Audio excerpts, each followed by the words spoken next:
रजत बेटा, आपका फोन आ रहा था मेरे पास। सॉरी, मैं उस समय थोड़ा ऑक्यूपाइड था, इसलिए आपका रिप्लाई नहीं कर पाया। क्या डाउट था बेटा तेरा, किस चीज से रिलेटेड था? सब्सिडी बुक से रिलेटेड था। तो एक काम करते हैं, इस क्लास के बाद मुझे कॉल कर लियो, मैं तब फिर तेरा डाउट ले लूंगा, ठीक है? तो अभी तो आज बैंक रिकंसिलिएशन स्टेटमेंट को आगे बढ़ाते हैं, ठीक है? तो बैंक रिकंसिलिएशन स्टेटमेंट जो मैंने लास्ट क्लास में आप लोगों के साथ डिस्कस किया था, उसमें अभी तक कोई डाउट है तो बताओ, और अगर वो क्लियर है तो प्लीज थम्स अप करके बताओ। बैंक रिकंसिलिएशन स्टेटमेंट क्या होता है, मैंने आपके साथ मोटा मोटा डिस्कस किया था। कैश बुक क्या होती है, पासबुक क्या होती है? कैश बुक का, अच्छा चलो मैं एक पूछता हूँ भव्या, बेटा कैश बुक का कौन सा बैलेंस फेवरेबल होता है?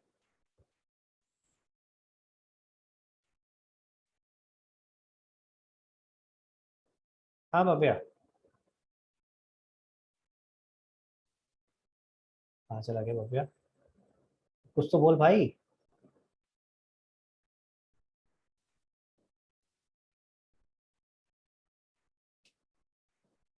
भव्या, कुछ बोल ही नहीं रहा यार तू।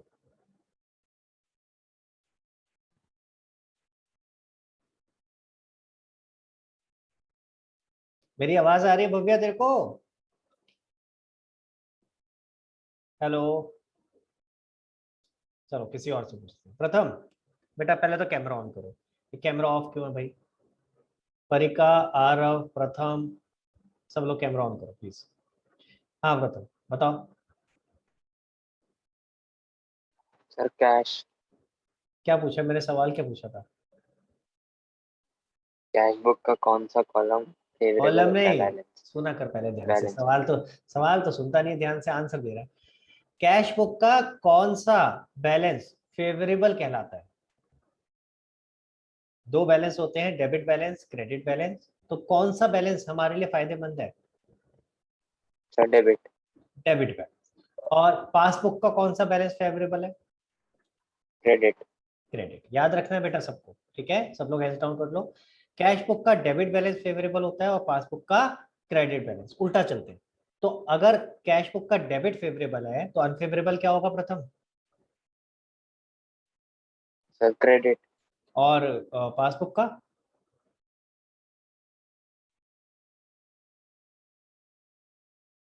पासबुक का अनफेवरेबल बैलेंस क्या होगा बेटा? Sir debit debit. उल्टा चलेगा ना, बिल्कुल उल्टा। तो एक का आपको पता होना चाहिए, कैश बुक का इजी है याद करना, कैश बुक का याद कर लो, पासबुक का उल्टा चलेगा, ठीक है? क्लियर है गाइस सबको ये वाला पॉइंट? ओके। और एक और बहुत इंपॉर्टेंट चीज जो मैंने कोशिश करी थी हाईलाइट करने की, वो ये थी कि बैंक रिकंसिलिएशन स्टेटमेंट सिर्फ एक स्टेटमेंट है, ठीक है? किस लिए बनाते हैं? ये रिकंसाइल करने के लिए कि दोनों में डिफरेंस क्यों है, कैश बुक और पासबुक के डिफरेंसेस के रीजन को आइडेंटिफाई करने के। बैंक रिकंसिलिएशन स्टेटमेंट बनाने का ये मतलब नहीं है कि हमने कोई एंट्रीज करी है या हमने बुक्स में कोई एंट्री करी। नहीं, कोई एंट्री नहीं हो रही है। बैंक रिकंसिलिएशन स्टेटमेंट क्या है, आपने जो भी ऑलरेडी डेटा एंटर कर रखा था कैश बुक में, उसको मैच कर रहे हो पासबुक के साथ। तो जो डिफरेंसेस है, वो डिफरेंसेस को आइडेंटिफाई करो, ठीक है? क्लियर? मैं एक और एग्जांपल देता हूँ। मान लो परीक्षा अपनी बुक्स बना रही है। मैंने एक क्वेश्चन दिया, क्वेश्चन नंबर 7 फॉर एग्जाम्पल। परीक्षा ने भी किया, सचलीन ने भी किया, ठीक है? Let's take an example. दोनों ने किया क्वेश्चन नंबर 7, लेकिन दोनों का आंसर अलग आ रहा है। तो अब बैठ करके रिकंसाइल कर रहे हैं। रिकंसाइल का मतलब ही क्या होता है? लड़ाई लड़ाई माफ करो। हाँ, रिकंसाइल करने का मतलब क्या होता है भाई? मिलाना। अगर हिंदी में बोले, मुझे हिंदी का वर्ड याद नहीं क्या होता है रिकंसाइल को हिंदी में क्या कहते हैं, बट रिकंसाइल मतलब दोनों के डिफरेंसेस को खत्म करना, आपस में मिलाना उन चीजों को, ठीक है? तो अब परीक्षा और ससलीन को जो क्वेश्चंस मैंने दिए हैं, जो क्वेश्चन दिया था, अगर उनके आंसर अलग अलग हैं तो भाई कहीं तो डिफरेंस आएगा ना। तो वो डिफरेंस को आइडेंटिफाई करना, ठीक है? क्लियर हो गया? बात समझ में आई? इसका ये मतलब नहीं है कि हमने परीक्षा के में कुछ चेंज करा या ससलीन के में किया, नहीं, अभी सिर्फ डिफरेंस आइडेंटिफाई कर रहे हैं, उससे ज्यादा कुछ नहीं कर। क्लियर हो गया गाइस सबको? ठीक है, ये बहुत इंपॉर्टेंट चीज है, क्योंकि आधे से ज्यादा बच्चे ये गलत फहमी में होते हैं। बैंक रिकंसिलिएशन स्टेटमेंट में हम कुछ करेक्शन कर रहे हैं या हम कोई एंट्री कर रहे हैं, एंट्री कुछ नहीं कर रहे, हम सिर्फ डिफरेंसेस के रीजन आइडेंटिफाई कर रहे हैं, ठीक है? अब मैं आपको रीजंस बता रहा हूं, किन किन कारणों की वजह से, किन किन रीजंस की वजह से कैश बुक और पासबुक में डिफरेंस आ सकता है। आज हम यही सीखेंगे, और एक क्वेश्चन भी करके दिखाऊंगा आपको कि बैंक रिकंसिलिएशन स्टेटमेंट कैसे बनती है, ठीक है, चलो तो सबसे पहले रीजंस पे आते हैं। मैंने ऑलरेडी यहाँ पे रीजंस लिखे हुए आपके स्क्रीन पे दिख रहा होगा, थोड़ा सा टाइम बचाने की कोशिश करिए मैंने। ठीक है, सबसे पहले देखो क्या लिखा है, चेक डिपॉजिटेड। अच्छा मैं चाहूंगा एक जना मेरे साथ पार्टिसिपेट करे, कौन करेगा आज? हाँ जी जल्दी से। और इससे पहले मुझे बताओ, चलो पार्टिसिपेशन से पहले स्निग्धा आपके साथ करेंगे।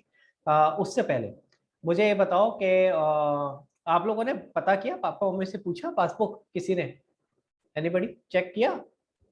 मैंने लास्ट क्लास में एक ही तो होमवर्क दिया था कि पासबुक चेक करना भैया, पापा से पूछ के मम्मी से पूछ के, किसी ने नहीं किया। कितने गंदे बच्चे हो हैं, किसी ने, एक बच्चे ने भी नहीं पूछा पापा मम्मी से। हे भगवान,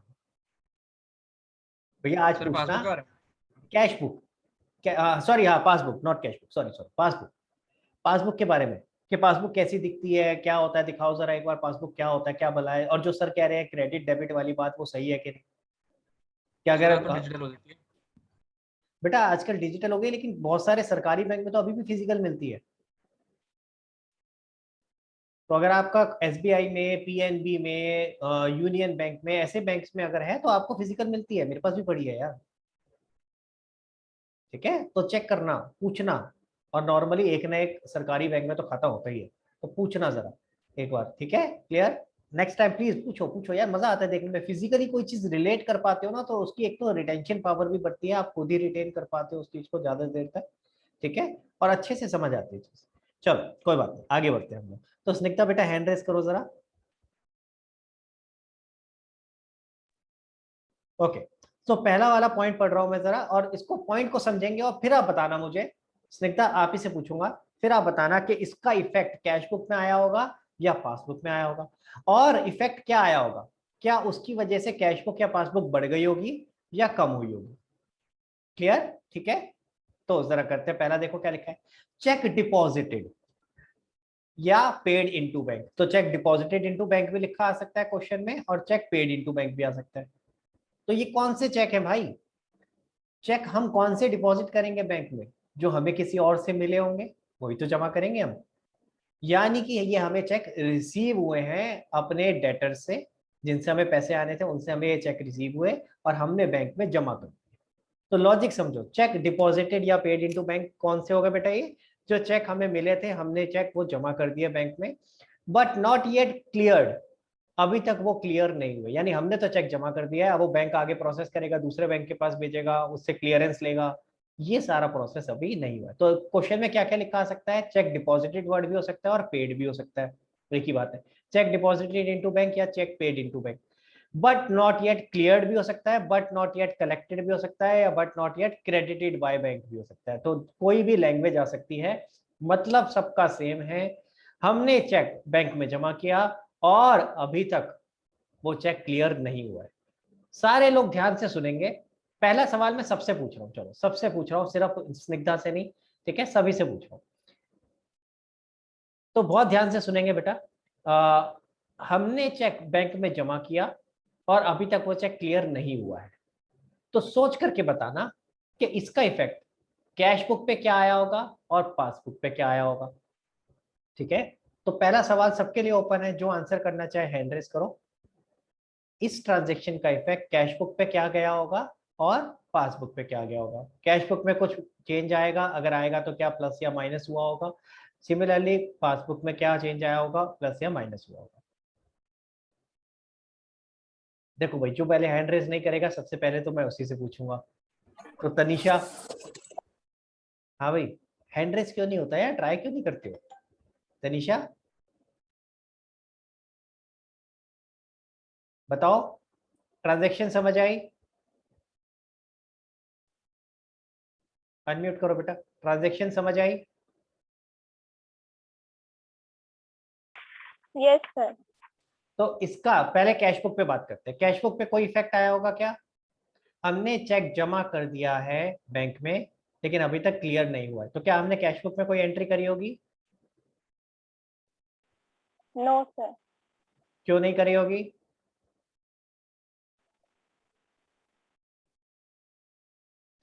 तो क्या नहीं मारो भाई, सोच के बताओ तनीषा। रीजन भी तो चाहिए, ऐसा थोड़ी ना कुछ भी बोल दिया। लास्ट क्लास में थे आप?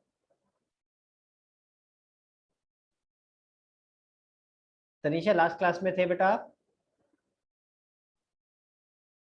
तो फिर लास्ट क्लास में तो डिस्कस किया हमने ये, तो फिर आपको आना चाहिए भाई, क्यों नहीं आता ये वाली चीज?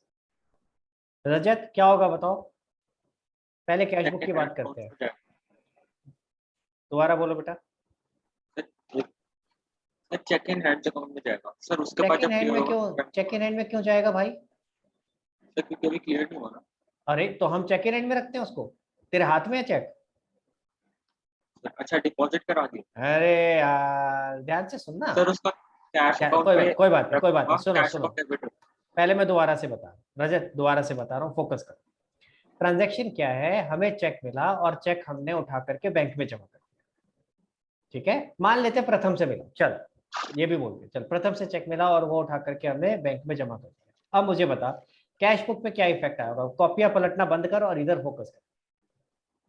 कैश बुक में हमारा इफेक्ट आएगा, कैश बुक डेबिट हो जाएगी। कैश बुक डेबिट हो जाएगी, क्यों होगी, लॉजिक समझ आया? तनीषा ध्यान से सुनो, हम जैसे ही चेक अपने बैंक में जमा करते हैं हम एंट्री तो कर देते हैं अपनी बुक्स में, तो कैश बुक तो हमारी बुक्स को ही रिप्रेजेंट कर रहा है ना बेटा। कैश बुक का मतलब क्या है, जो बुक्स हम बना रहे हैं, तो हम तो एंट्री कर चुके ना, हम तो बैंक को बढ़ा चुके, चाहे बैंक ने एक्चुअली वो चेक आगे भेजा, वो क्लियर हुआ या नहीं हुआ, हम तो जिस दिन बैंक में जमा करते हैं हम तो बढ़ा चुके हो। आई बात समझ में? क्लियर? तो यस अगर सर।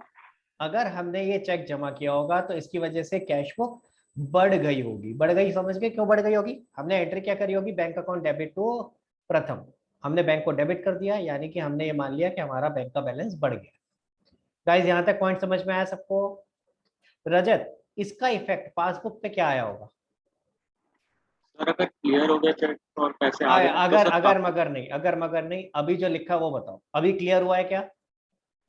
तो फिर चेक अभी पासबुक में कोई एंट्री नहीं होगी। पासबुक में कोई एंट्री नहीं हुई होगी। भैया पासबुक यानी कि बैंक तो तभी एंट्री करेगा ना जब ये चेक क्लियर हो जाएगा, बैंक तब तक एंट्री नहीं करेगा, तो इसका मतलब पासबुक में कोई एंट्री नहीं हुई होगी। समझ आया सबको? प्लीज समझो इस बात को, अगर नहीं आ रहा है हैंड रेस करो, मैं बताऊंगा, दोबारा से बताऊंगा, 2 बार 3 बार 4 बार जितनी बार कहोगे बताऊंगा, लेकिन बेटा इसका लॉजिक नहीं समझोगे तो फिर फंस जाओगे, फायदा नहीं है फिर आगे बढ़ने का, क्योंकि ये समझोगे तो आगे बड़े आसान हो जाएगा बैंक रिकंसिलिएशन। आपको पहला स्टेप समझना है अच्छे से। तो गाइस फिर से पूछ रहा हूं, अगर ये वाली चीज किसी को क्लियर नहीं है तो प्लीज हैंड रेस करो, मैं दोबारा बता रहा हूं।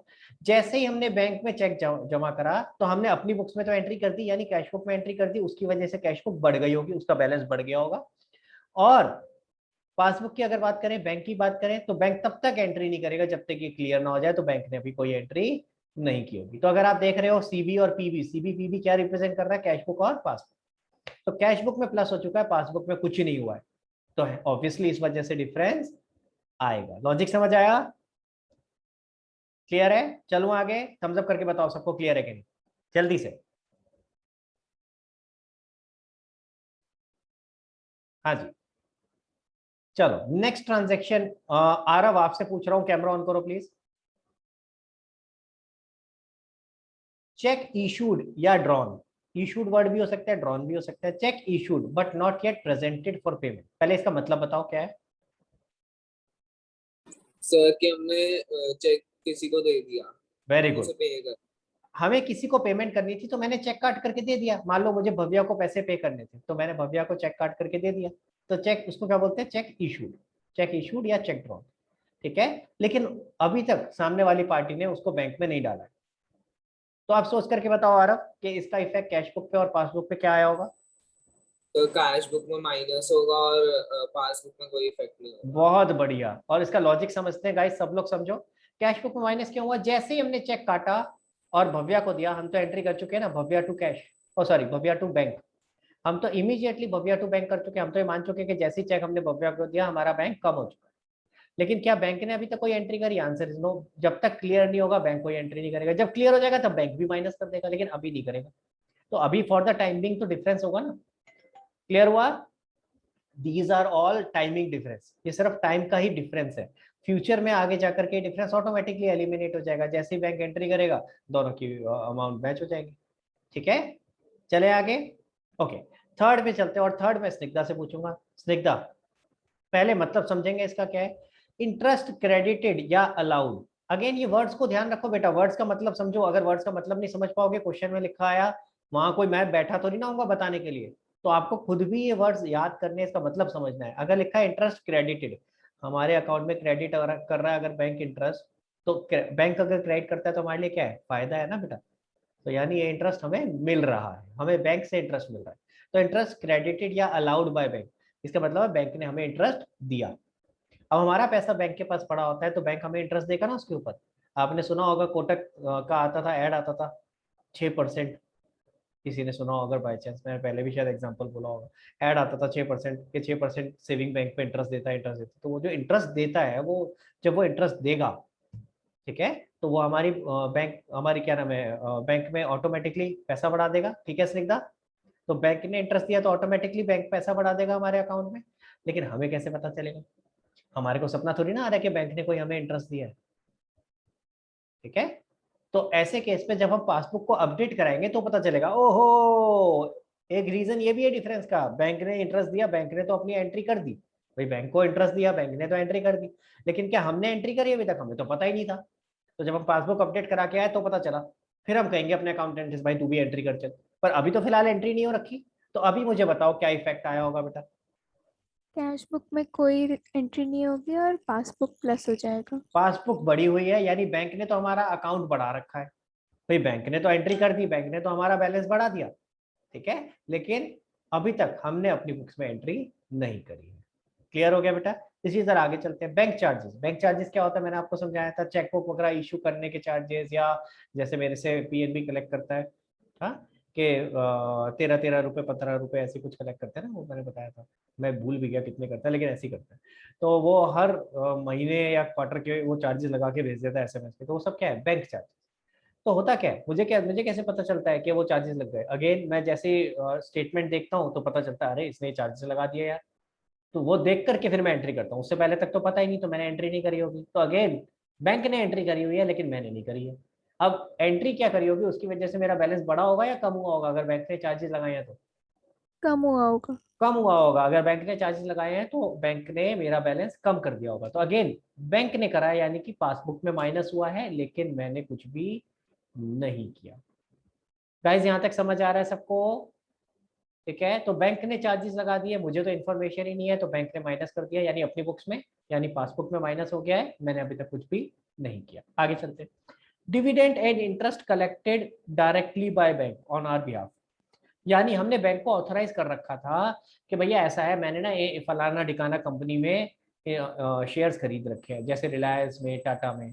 और आपको अगर पता हो, आज की डेट में ना हर कोई बैंक की इंफॉर्मेशन भरवा देता है, कि अपना बैंक का नाम, अपना अपना नाम, बैंक का नंबर और आईएफएससी कोड, एमआईसीआर कोड, पहले एमआईसीआर चलता था, अब तो आईएफएससी चलता है, सिर्फ उसी से काम हो जाता है। पता है आप लोगों को आईएफएससी कोड वगैरह? तो ये जो कोड होता है ये सब आपका आपसे भरवा लिया जाता है उसी समय जब आप शेयर्स खरीद रहे होते हो। तो होता क्या है, जब कंपनी को डिविडेंड देना होता है ना, तो वो डायरेक्टली डिविडेंड दे देती है बैंक में। ठीक है, पहले क्या होता था, पहले तो चेक आता था घर पे पोस्ट होके, फिर ढूंढते रहो चेक कहाँ चला गया, वो पता चला पोस्टमैन आ रहा है, भाई साहब ये आपका एक लेटर आया है, घंटी बजा रहा है। हाँ, आज तक तो कभी घंटी बजाई नहीं उसने, ऐसे ही फेंक के चला जाता था, बारिश में गीला हो गया चाहे जो मर्जी हो। फिर ये जब डिविडेंड आता था ना, तो ऐसे ऐसे, भाई साहब आपका एक लेटर आया, तो भाई साहब खुशखबरी आई है, कुछ डिविडेंड आया है तो हमें भी दे दो कुछ, मतलब ऐसे पहले ये चलता था। हाँ, अब क्या होता है, अब ऐसा नहीं होता, अब क्या होता है, डायरेक्टली हमारे बैंक में पैसा आ जाता है। तो डिविडेंड या इंटरेस्ट, इसी तरह से डिबेंचर्स वगैरह, शेयर्स में डिविडेंड आता है, इसी तरह डिबेंचर्स में इंटरेस्ट आता है। तो ये सारी चीजें डायरेक्टली हमारे बैंक अकाउंट में आ जाती है, हमें तो पता नहीं चला। हमें कब पता चलेगा, जब हम पासबुक में देखेंगे। तो अभी तब तक डिफरेंस रहेगा। तो स्निग्धा क्या हुआ होगा बताओ। पासबुक में प्लस और कैश बुक में कोई एंट्री नहीं होगी। वेरी गुड, पासबुक बढ़ गई होगी भाई। हमें देखो, सिंपल सा सोचो, अगर हमारे पास पैसा आ रहा है, अगर हमारे बैंक अकाउंट में पैसा आ रहा है तो हमारे बैंक अकाउंट का बैलेंस बढ़ेगा। सिर्फ फर्क ये है, कैश बुक रिप्रेजेंट करता है जो आप बना रहे हो, पासबुक रिप्रेजेंट करता है जो बैंक बना रहे हो। तो अगर बैंक ने एंट्री करी है तो पीबी में आ रहा होगा, और अगर हमने एंट्री करी है तो सीबी में आ रहा होगा। और सिंपल देखो कि उसकी वजह से बैलेंस बढ़ रहा है या कम हो रहा है, अगर बढ़ रहा है तो प्लस, कम हो रहा है तो माइनस। ठीक है, चलो आगे चलते हैं। Direct payment by bank on our authorisation, कई जगहों पे जैसे हमें डायरेक्टली पैसे आ रहे हैं, ऐसे हम डायरेक्टली ऑथराइज भी कर देते हैं कि भैया बार बार मेरे से मत पूछना, या मैं बार बार चेक इशू नहीं करूंगा, मैंने ऑथराइज कर दिया है, अपने आप पेमेंट कर देना। और आजकल तो ये चीजें बहुत होती हैं, आपने अगर कभी नोटिस किया हो, अब जब से ऑनलाइन पेमेंट्स वगैरह ये सब चीजें चालू हुई हैं, तो ऑटोमेटिक ऑथराइजेशंस भी बहुत लोग अब अवेल करने लग गए हैं। पहले नहीं करते थे, डर डर लगता था उनको, अब फिर भी लोग करने लगे। क्या होता है, बिजली का बिल है फॉर एग्जाम्पल, ठीक है, पहले क्या होता था, आपके पास इलेक्ट्रिसिटी का बिल आया, मैं अपना एग्जांपल लेता हूँ, मेरे पास इलेक्ट्रिसिटी का बिल आता है, हार्ड कॉपी की जगह मैंने सॉफ्ट कॉपी का ऑप्शन लिया हुआ है, तो ईमेल पे आ जाता है। अब ईमेल पे जैसे ही मेरे पास आता है, मैं चेक करता हूँ, अच्छा कितने रुपए पे करने हैं, फिर मैं जाता हूँ गूगल पे, पेटीएम या अपने बैंक अकाउंट से जहां से भी पे करना होता है, मैं वहां जाकर के उसको पे कर देता हूँ। तो यहाँ तो मैंने खुद पे किया। अब दूसरा ऑप्शन क्या होता है, अब अगर आपने देखा हो कभी गूगल पे, पेटीएम, ये सब लोग क्या करते हैं, आपसे ऑथराइजेशन मांगते हैं कि भैया इस बार तो हमने पे कर दिया, अगर रेगुलरली पे करना है, क्योंकि ये तो हर महीने आएगा, तो अगर रेगुलरली पे करना है तो आप ऑटोमेटिक ऑथराइज कर दो, हम अपने आप आपका बिल ट्रेस कर लेंगे, जो टाटा क्या बोलते हैं, टाटा पावर है उससे, और फिर हम अपने आप पेमेंट कर देंगे, आपको बार बार इंस्ट्रक्शन देने की जरूरत नहीं है। तो अगर हमने ऑटोमेटिक इंस्ट्रक्शन दे दिया, तो ऐसे केस में क्या होगा, नेक्स्ट टाइम बिल आएगा ऑटोमेटिक पे हो जाएगा और मेरे अकाउंट से ऑटोमेटिक कट जाएगी। हाँ, मुझे तो पता ही नहीं चला। फिर क्या होगा, जब मैं बाद में रिकंसाइल करूंगा, अरे मेरा डिफरेंस, मेरा बैलेंस कम क्यों आ रहा है, तो चेक किया, अरे ये तो ऑटोमेटिक इंस्ट्रक्शन वाला था, पेमेंट हो गई है। ठीक है, तो ऐसे में क्या हुआ होगा, बताओ बेटा स्निग्धा। अगर पासबुक में माइनस और पासबुक कैश में बुक में माइनस, कोई एंट्री नहीं। कैश बुक में कोई एंट्री नहीं, पासबुक में ऑटोमेटिकली माइनस हो चुका है, बैंक ऑलरेडी माइनस कर चुका है, एंट्री कर चुका है, लेकिन अभी तक हमने अपनी बुक्स में कोई एंट्री नहीं करी, क्योंकि हमें पता ही नहीं था इसके बारे में। अगला, direct deposit by customer into our bank account. और ये भी मेरे साथ, मैं अपना फिजिकल लाइव एग्जांपल दे रहा हूँ, ये भी मेरे साथ बहुत होता है। अभी ऑनलाइन क्लासेस हमारी हो रही है सारी, तो फिजिकली मेरा किसी से मिलना नहीं हो पाता।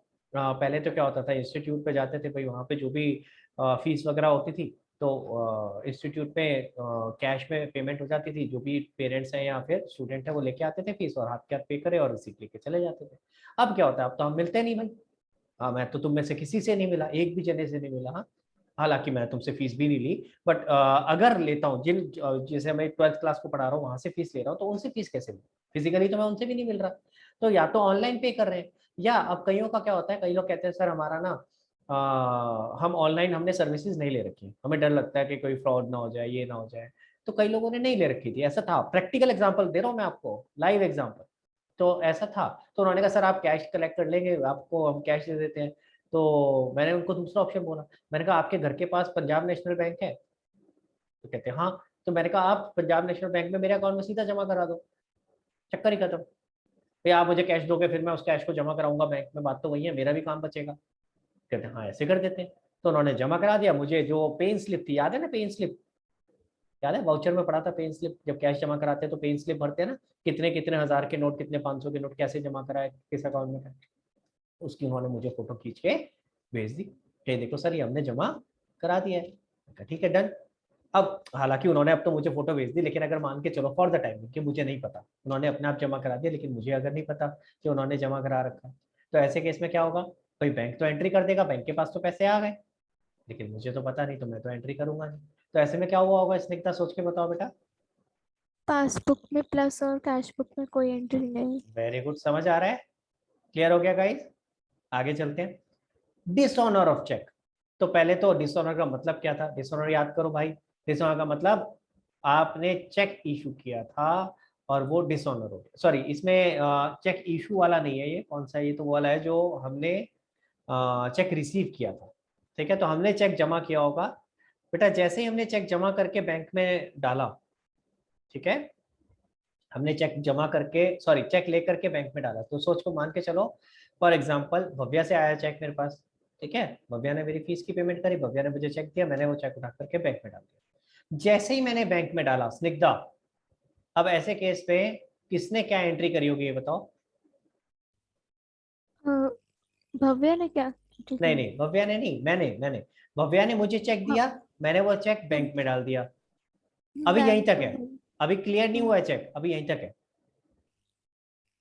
तो बैंक तो कैश बुक में क्या हुआ होगा, प्लस हुआ होगा। कैश बुक में प्लस हुआ होगा। ध्यान से सुना गाइस, जैसे ही मैंने भव्या का चेक डाला बैंक में, तो हमने कैश बुक में प्लस कर दिया। बैंक ने अभी तक कोई एंट्री नहीं करी है, क्योंकि अभी तो क्लियर नहीं हुआ, बैंक अभी प्रोसेसिंग में। अब हुआ क्या, डिसऑनर हो गया, यानी बैंक ने जो प्रोसेसिंग में भेजा हुआ था, वहां से सामने से आ गया, ये किसके साइन है, ये भव्या के साइन नहीं है, सॉरी हम नहीं क्लियर कर सकते इसको। उसने सही से साइन नहीं करे भाई, ठीक है, तो उन्होंने चेक वापस भेज दिया। अब बैंक ने तो पहले भी कोई एंट्री नहीं करी थी, बैंक अभी भी कोई नहीं करेगा। ध्यान से सुनना, जब डिसऑनर हुआ है उससे पहले जब बैंक में हमने जमा करा था तब सिर्फ हमने तो प्लस किया था, बैंक ने तो कुछ किया ही नहीं था, ठीक है। और अभी भी जब डिसऑनर हो गया तो भी बैंक तो कुछ नहीं करेगा। अब हमें अभी तक डिसऑनर की खबर ही नहीं है, हम तो सोच रहे थे ये तो क्लियर हो चुका होगा, जबकि ये तो डिसऑनर हो गया। तो ऐसे केस में हुआ क्या होगा बेटा, हम तो प्लस करके बैठे हुए हैं ये सोच करके कि अभी कुछ होगा, अभी ये पैसे बढ़ेंगे, लेकिन ये तो डिसऑनर हो गया। तो अल्टीमेटली इफेक्ट क्या हो बेटा, कि हम अपनी बुक्स में प्लस करके बैठे हैं लेकिन बैंक ने कुछ भी नहीं किया। ये बात समझ आई? ये आपका सिमिलर है किसकी तरह, जो ऊपर हमने पढ़ा था सबसे पहले वाला, check deposited into bank but not yet cleared.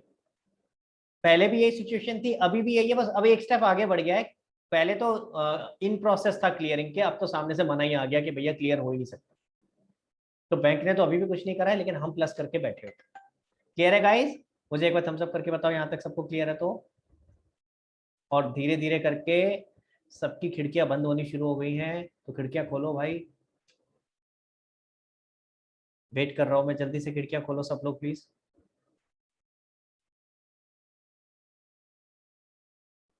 सस्लीन, परीक्षा, आराम, आराम आरव, क्या हो जाता है भाई, तुम गायब क्यों हो जाते हो? अच्छा लगता है तुम्हारी शक्लें दिखती है, मेरा हाल देखना, बाल भी ठीक से कड़े हुए नहीं है। हाँ, ऐसे आ गए, इतना बिजी चल रहा हूँ अभी इस समय में, ऐसे उठ के आ गए, पढ़ाने से मतलब है यार, क्या फर्क पड़ता है। ठीक है, तो तुम तो इतने अच्छे लग रहे हो सारे लोग, तो तुम क्यों बंद कर देते हो? हाँ प्लीज ऑन रखो गाइस। हाँ निशा, पहले आपका डाउट ले लेते हैं, फिर उसके बाद आगे बढ़ेंगे। सर ये जो direct deposit by customer into our bank account या फिर डिसऑनर ऑफ चेक होता है, तो हमें बैंक नोटिफाई नहीं करता कि हमारे को रिसीव हुआ है किसी से हाँ, और आपके सो बैंक अकाउंट में? आज की डेट पे तो करता है। तो if I go with your question, आज की डेट पे तो करता है।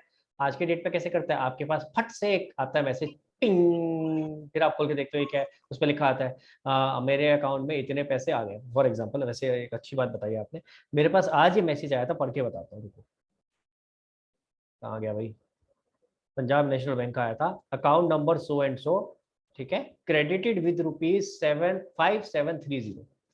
अब इन्होंने ये तो नहीं लिखा किसका पैसा आया है यहाँ पे, लेकिन यहाँ ये लिखा जरूर है कि इतने पैसे आए। अब मैं अगर जाकर के देखना चाहूँ, और उसके बाद बैलेंस वैलेंस बता रखा है कि आपके ये क्रेडिट होने के बाद इतना बैलेंस आपके पास है। Credited with this much amount का मतलब क्या है, मेरे पास इतना पैसा आया है। बैंक क्रेडिट करता है तो फेवरेबल होता है, याद रखा करो। बैंकिंग करोगे थोड़ा सा तो ये चीजें ऑटोमेटिक याद हो जाएंगी, ठीक है। तो बैंक ने अगर क्रेडिट किया इतने अमाउंट से बता रहा है बैंक, तो आज की डेट पे तो निशात ये चीजें आती हैं। और आज की डेट पे तो मैंने अभी बताया ना आपको, जब जैसे ही मेरे स्टूडेंट ने जमा किया, उसने मुझे फोटो खींच करके व्हाट्सएप पे भी भेज दिया, तो आज की डेट पे तो मुझे ये इन्फॉर्मेशन मिल गई। लेकिन हम उस जमाने की बात कर रहे हैं जब हमारे पास ये इन्फॉर्मेशन नहीं आती थी, या अभी भी अगर किसी ने ये फैसिलिटीज नहीं ले रखी है तो बैंक बताएगा कैसे। मान लो किसी के पास, और उन जगहों का सोचो जिनके पास, अभी सब लोगों के पास ये मोबाइल फोन की फैसिलिटी अभी भी नहीं है हमारे देश में। बहुत सारे लोग ऐसे हैं जो लैंडलाइन से काम चला रहे हैं, तो उनके पास कहाँ से मैसेज आएगा, लैंडलाइन पे तो आएगा नहीं भाई, ठीक है, क्लियर। तो इसीलिए उन लोगों को तो तभी पता चलेगा ना जब वो पासबुक अपडेट कराएंगे। और आप देखोगे ना, कभी बैंक में जाकर के देखना, सरकारी बैंक में पासबुक अपडेट कराने के लिए लाइन ही मोस्टली उन लोगों की लगी होती है जो थोड़े से लोअर क्लास के लोग हैं। क्योंकि बाकी लोग तो क्या करते हैं भाई, तो अब जैसे मान लो मैं हूँ, अब मैं सोचा छोड़ना यार, कौन जाएगा पासबुक अपडेट कराने, ऑनलाइन लॉगिन किया और वहां से स्टेटमेंट डाउनलोड कर ली, जरूरत ही नहीं है जाने की। तो हम लोग तो, हमें तो पता है आज की डेट में फैसिलिटीज अवेलेबल है, हम लोग यूज कर लेते हैं, ठीक है। बट हाँ, अभी भी ऐसे बहुत सारे जगह हैं जहाँ पे वो लोग यूज नहीं करते, तो फिर वहाँ डिफरेंस आएगा। अगर आपको इन्फॉर्मेशन मिल गई और आपने अपडेट कर दिया तो डिफरेंस नहीं आएगा, सीधी सी बात है। तो ये तो हम वही सिचुएशन लेके चल रहे हैं जब तक आपको इन्फॉर्मेशन नहीं मिली है। क्लियर? चल सकते हैं आगे? ओके, आगे चलते बेटा। अगला क्या है, dishonour of bill discounted from bank. तो पहले तो सिचुएशन समझो, हुआ क्या। सिचुएशन क्या हुआ बेटा, आपने पहले तो बिल डिस्काउंट करा लिया। बिल डिस्काउंटिंग बताया था मैंने स्निग्धा, बिल ऑफ एक्सचेंज के चैप्टर आगे जाके आएगा, लेकिन आई थिंक ये एक एंट्री मैंने सिखाई थी कि बिल को डिस्काउंट कराना क्या होता है। तो मान लो हमें बिल ऑफ एक्सचेंज किसी से मिला हुआ है जो 3 महीने बाद जिससे पैसे मिलने हैं, उसने हमें एक कागज का टुकड़ा बिल ऑफ एक्सचेंज साइन करके दे रखा है जिसके अगेंस्ट हमें 3 महीने बाद पैसे मिल रहे हैं। ठीक है, अब हमें पैसों की अभी जरूरत थी तो हमने क्या करा, हम बैंक के पास चले गए, हमने कहा भाई ये कागज का टुकड़ा तू रख ले, हमें पैसे दे दे और ये 3 महीने बाद तू लेता रही। ठीक है, यहां तक समझ आया? तो जैसे ही बिल डिस्काउंट कराया हम अपनी बुक्स में क्या कर चुके हैं, प्लस। समझ आ रही है बात? हम अपनी बुक्स में प्लस कर चुके हैं और बैंक भी, सॉरी क्या बोलते हैं, हम अपनी कैश बुक में प्लस कर चुके हैं और बैंक भी हमारे अकाउंट को बढ़ा चुका है कि इतने पैसे भैया इसको और देने। समझ आ रही है बात? क्लियर हो गया? तो ये एंट्री जैसे ही हमने करी, बिल डिस्काउंट किया, तो दोनों जने प्लस कर चुके हैं, बैंक भी प्लस कर चुका है और हम भी अपनी बुक्स में प्लस कर चुके हैं। पहले यहां तक बताओ, क्लियर है? जैसे हमने बिल डिस्काउंट कराया, हमने भी एंट्री कर दी, बैंक ने भी एंट्री कर दी, दोनों जगह प्लस हो गया। ट्रांजैक्शन ये नहीं है, ट्रांजैक्शन इससे अगली है। अब उसके बाद क्या हो, जब 3 महीने हो गए, 3 महीने बाद बैंक गया उस बंदे के बाद, सामने वाले बंदे ने मना कर दिया, मैं तो नहीं दे रहा पैसे। तो क्या होगा, जैसे ही डिसऑनर होगा बैंक उठा करके हमारे अकाउंट से काट लेगा। आई बात समझ में? अब इस वाली ट्रांजैक्शन पे फोकस करना है, पहली वाली तो हो चुकी, पहले तो हम दोनों प्लस कर चुके, वहां तो डिफरेंस है ही नहीं। अब उसके बाद जब डिसऑनर हुआ तो बैंक ने तो एंट्री कर दी है, बैंक तो हमारे अकाउंट से काट चुका है, लेकिन हमने अभी तक कोई एंट्री नहीं करी क्योंकि हमें पता नहीं था कि ये डिसऑनर हो गया। तो ऐसे केस में क्या हुआ होगा अरम, ऐसे केस में क्या हुआ होगा बेटा? Sir minus. किसके में से माइनस? Sir passbook.